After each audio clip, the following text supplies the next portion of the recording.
It depends on what age, because Julius Caesar was a lot older when he was in control. Alexander. Before the bell ever rang, men were already defeated. Legs stiffened, hands trembled, eyes dropped to the canvas. Some admitted it years later. They lost the fight in the locker room. Because when Mike Tyson walked toward you, it didn't feel like a sporting event. It felt like an execution scheduled for prime time. At 20, he became the you in the late 1980s. Boxing stopped being a contest of skill and became a marketplace for fear. Heavyweight champions had once been admired for endurance and courage, but Tyson changed the definition entirely. He didn't sell technique, he sold inevitability. People didn't buy tickets to see who would win. They bought them to see how fast it would end. Television networks built entire nights around his ring walks. Commentators lowered their voices when he appeared, as if volume itself might provoke something dangerous. Opponents talked bravely at press conferences, then avoided eye contact on fight night. Some later confessed the outcome felt decided the moment Tyson removed his towel. He knocked out elite heavyweights in seconds, sometimes before audiences had finished sitting down. The division once ruled by giants became a waiting room for collapse. But beneath the spectacle, something darker was already forming. Tyson's rise wasn't gradual, it detonated. 1 year he lived under strict discipline, every hour controlled. The next, he was the most famous boxer on the planet, surrounded by money, cameras, and people who benefited from his chaos. There was no transition period, no protection, no one teaching him how to live without a leash. Promoters exploited him. The media turned him into a monster because monsters sell. And Tyson embraced the role because it was the only identity that had ever made him feel safe. Rage had always been his shield. Fear had always been his currency. Fame amplified both. Every impulse became expensive. Every mistake became public. Every weakness became profitable to someone else. His decline didn't begin when he lost his speed. It began the moment his dominance removed consequences. Discipline dissolved, replaced by entitlement and isolation. The world saw an invincible man. What it didn't see was a frightened boy whose survival instincts had been applauded instead of healed. That boy was shaped long before the belts. Tyson was born in 1966 and raised in Brownsville, Brooklyn, a place where childhood ended early and fear was a daily instructor. Violence wasn't an exception there. It was routine. Sirens were background noise. Broken glass was scenery. Tyson was small, soft-spoken, and constantly targeted. Older kids robbed him, beat him, humiliated him. He cried often, something that later embarrassed him more than any public scandal. At home, stability didn't exist. His father was absent. His mother struggled to survive. There were no boundaries, no guidance, no sense of safety. What he learned was simple and brutal. Kindness invited pain, weakness attracted predators, and by his early teens, crime became less a choice than a survival strategy. Arrests stacked up, reform schools became familiar. The system didn't see a scared child. It saw a future statistic. Then boxing entered his life, not as a dream, but as an accident. In a juvenile detention center, trainer Cus D'Amato saw something others didn't. Where the world saw uncontrollable rage, D'Amato saw raw material. He imposed structure, routine, and absolute discipline. Tyson was told when to wake up, when to train, what to read, how to think. For a boy raised in chaos, control felt like safety. Rage didn't disappear. It was weaponized. Fear became strategy. Tyson learned not to eliminate fear, but to walk directly into it. He trained obsessively, memorized patterns, fought with explosive efficiency designed to end battles be. But the cost was invisible at the time. Boxing didn't just give Tyson purpose, it fused violence to his identity. He wasn't taught emotional regulation or self-understanding. He was taught dominance. Praise reinforced one message again and again. You matter because you are dangerous. As long as D'Amato lived, that danger had a leash. But trauma doesn't vanish with success. It waits.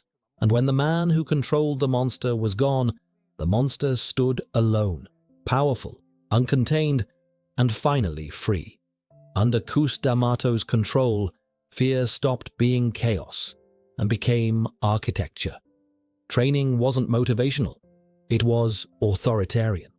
Wake times were fixed, meals were monitored, reading lists were assigned, visualization exercises ran for hours.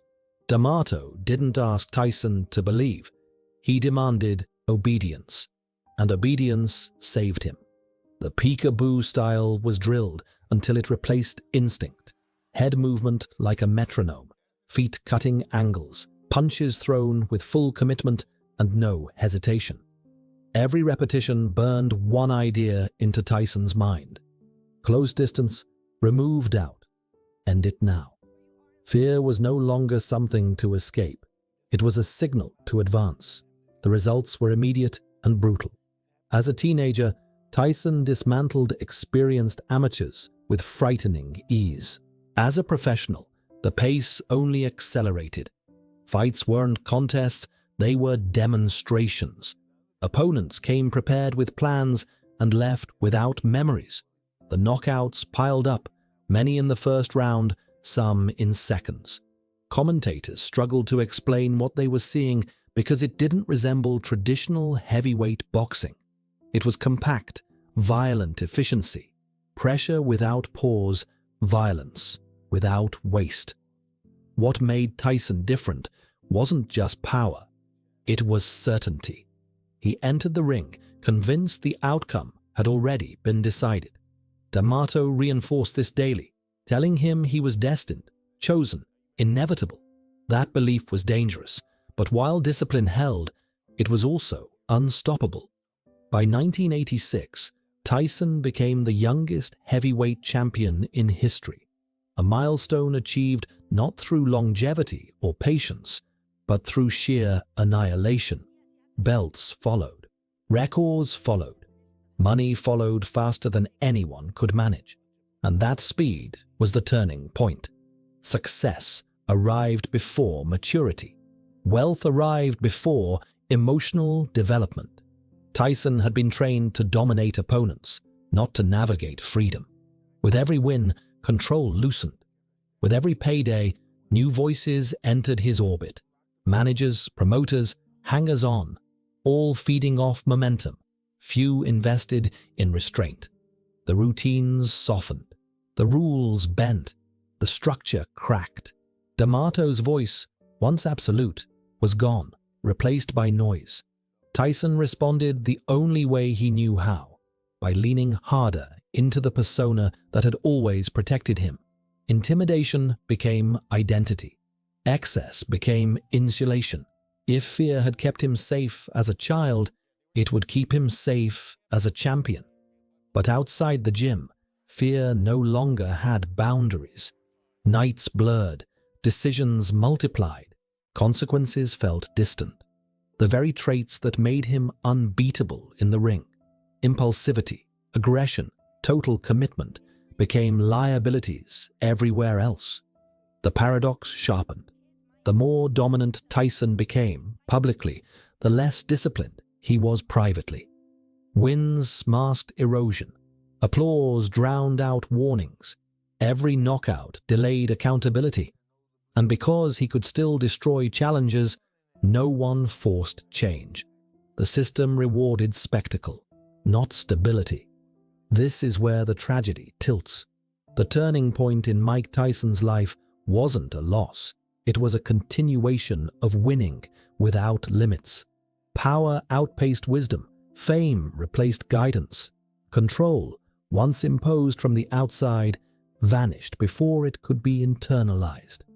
The machine kept running, but the safeguards were gone. And when momentum finally slowed, when doubt entered the ring for the first time, Tyson didn't have tools to adapt. He had been trained to finish fights quickly, not to endure uncertainty. He had been taught dominance, not resilience. The monster was magnificent, but it was also fragile. What followed wasn't a sudden collapse. It was a delayed reckoning, the bill for years of unchecked acceleration arriving all at once. At his peak, Mike Tyson looked untouchable.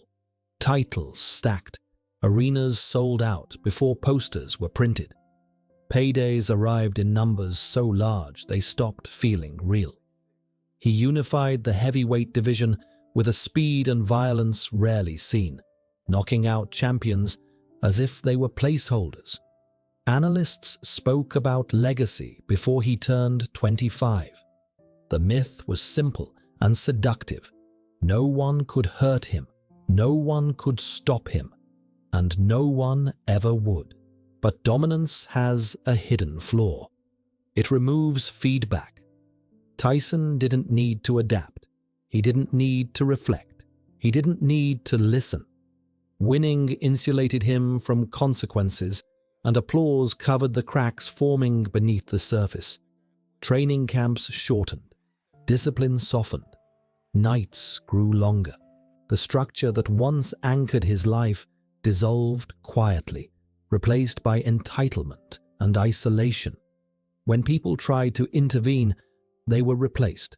When routines failed, they were ignored. Victory had become proof that nothing was wrong. The first fracture shocked the world because it wasn't gradual. It was explosive. In Tokyo, against Buster Douglas, Tyson entered the ring distracted, underprepared, and overconfident. The fight unfolded like a betrayal of physics. For the first time, he was hurt. For the first time, he was confused. And for the first time, fear didn't move him forward. It froze him. When he collapsed to the canvas, mouthpiece missing, eyes searching for guidance that no longer existed, the myth shattered in real time. The invincible man was gone. What remained was a fighter who had never learned how to recover when dominance failed. The loss wasn't just a defeat, it was exposure. Suddenly, the questions arrived all at once. Was he ever disciplined or merely controlled? Was the monster strategic or just unleashed? The world smelled blood and the pressure intensified. Tyson responded the only way he knew how, with defiance. He fought again, won again, and tried to rebuild the illusion of inevitability. But something fundamental had changed. The certainty was gone. The rage felt less focused, more desperate. Violence was no longer a weapon. It was a reaction. Outside the ring, chaos accelerated. Relationships collapsed. Trust evaporated. Legal problems mounted. In 1992, the unthinkable happened. Tyson was convicted and sent to prison. The cameras that once followed him to arenas now followed him to courtrooms. The man who once ruled prime time disappeared behind bars. No belts, no crowds, no routine, just silence and reflection he had never been taught how to survive. Prison stripped him of identity. Without boxing, without fear, without applause, Tyson faced something more dangerous than any opponent: emptiness. He had been trained to destroy, not to understand himself. Time slowed. Anger turned inward. The world moved on. And when he emerged, the industry welcomed him back, not because he was healed, but because broken legends still sell. His return to boxing was framed as redemption, but it was closer to survival. He still had power. He still had presence. But the foundation was fractured. Wins came, but they felt thinner. Losses cut deeper. The pressure to reclaim the myth became unbearable. Every fight carried not just expectations, but accusations. Every misstep confirmed suspicions. Tyson was no longer fighting opponents.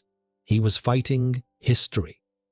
The moment that defined this era came not from a punch, but from a bite. Against Evander Holyfield, frustration boiled over. Strategy collapsed. Control vanished. And in front of millions, Tyson crossed a line that erased whatever remained of his public redemption. The act wasn't just shocking. It was symbolic. A man who had lost control of his life, losing control of his body. Violence without purpose. Rage without direction. The monster exposed. Suspension followed. Ridicule followed. The narrative hardened. Tyson wasn't tragic anymore. He was dangerous, unstable, irredeemable. Sponsors fled. Trust evaporated. And the financial collapse came fast. Despite earning hundreds of millions, Tyson declared bankruptcy. Money had flowed through his life like water through broken glass, fast, uncontrolled, and gone without memory. The tragedy wasn't just the loss of wealth or reputation. It was the realization that everything he had built was dependent on a version of himself that couldn't survive indefinitely. The fear that once protected him had consumed him. The power that once made him special had isolated him, and the world that once celebrated his destruction had no interest in helping him rebuild. Yet even in collapse, there was a strange clarity. Stripped of illusion, Tyson began to speak differently. Less bravado, more honesty. He admitted fear. He admitted addiction. He admitted regret. Not as a performance, but as a confession. The monster softened into a man trying to understand the damage he had caused, to others and to himself. This section of his life doesn't offer a clean redemption arc. There is no triumphant return, no erased past. What it offers instead is something rarer: accountability.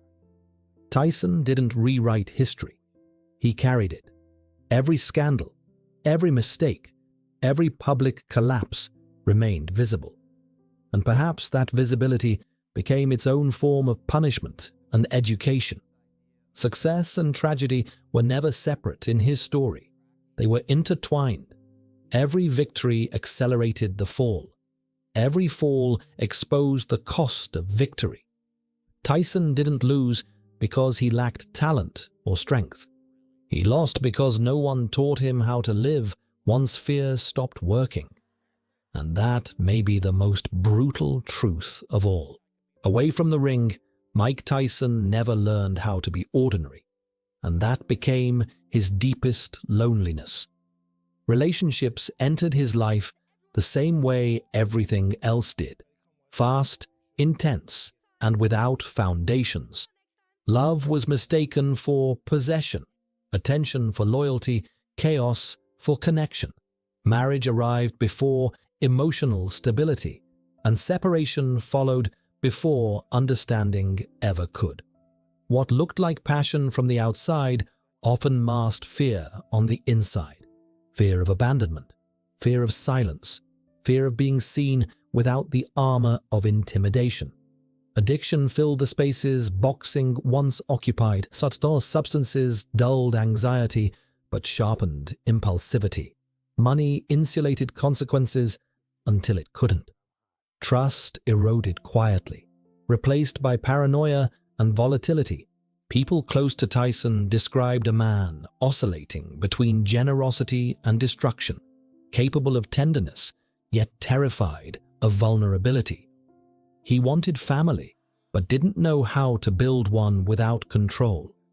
He wanted peace, but had never been taught calm. Fatherhood complicated everything. Children introduced responsibility, but also guilt, the awareness of absence, instability, and public scrutiny. Tyson spoke later about regret, not as a single emotion, but as a constant weight. Regret for choices made too fast, for words said too loud, for moments he couldn't take back. The persona that once protected him became an obstacle to intimacy. Fear worked in the ring. It failed at the dinner table. Psychologically, the collapse was inevitable. Trauma untreated doesn't fade. It repeats. Without the structure of training camps and schedules, days stretched unprotected. Depression settled in, not as sadness, but as emptiness. The applause that once validated his existence disappeared, leaving a question he had never been forced to answer. Who are you when no one is afraid of you? Therapy, sobriety, and reflection arrived late, but they arrived honestly. Tyson began speaking openly about shame and accountability, not to rebrand himself, but because denial no longer worked. He acknowledged harm done, relationships broken, years lost. This wasn't redemption as spectacle. It was rehabilitation as necessity. The work was quiet, uneventful, unmarketable, and for the first time, that was enough. The transformation wasn't clean or linear. Relapses happened, anger resurfaced, old instincts flared. But the difference was awareness. For the first time, Tyson recognized patterns before they detonated. He learned language for emotions he had only known as impulses. Vulnerability stopped feeling like weakness and started feeling like survival. Public perception lagged behind reality. The world prefers villains frozen in time. Growth threatens narrative simplicity. But Tyson didn't argue with his past. He carried it. He spoke about it. He let it stand. And in doing so, he reclaimed a small but vital piece of agency, the ability to define himself beyond fear. This part of his life isn't inspirational in a glossy sense. There are no guarantees, no erased consequences, no perfect endings. What exists instead is responsibility, the slow construction of self-control where dominance once ruled, the acceptance that power without understanding is self-destruction delayed. Tyson didn't become gentle. He became conscious. And that shift from instinct to intention may be the hardest fight he ever faced. Today, Mike Tyson no longer lives inside the myth that once consumed him. The fists are slower, the body heavier, but the voice is quieter in a way that matters. He speaks now not as a conqueror, but as a survivor of his own legend. The rage that once defined him hasn't vanished. It has been recognized, named, and managed. That alone is a victory his younger self could never have understood. Tyson's present life isn't built on spectacle. He appears in conversations rather than confrontations, reflection rather than intimidation. He talks openly about fear, addiction, and shame without trying to sanitize them. There's no attempt to rewrite history or soften the damage. Instead, there's ownership. He acknowledges the harm he caused, the years he lost, the relationships he broke, and accepts that accountability doesn't come with erasure. It comes with memory. Financially, the excess is gone. What remains is sustainability, stability, a deliberate reduction of chaos. Where money once amplified impulse, it now supports routine. Where fame once removed consequences, it now serves as a platform for honesty. Tyson understands something he never did at 20. Power without control is not strength, it's delayed collapse. His legacy is no longer singular. In boxing history, he remains a phenomenon. The youngest heavyweight champion, a fighter whose intimidation changed the psychology of the sport forever. But beyond the records, his life offers a harsher lesson.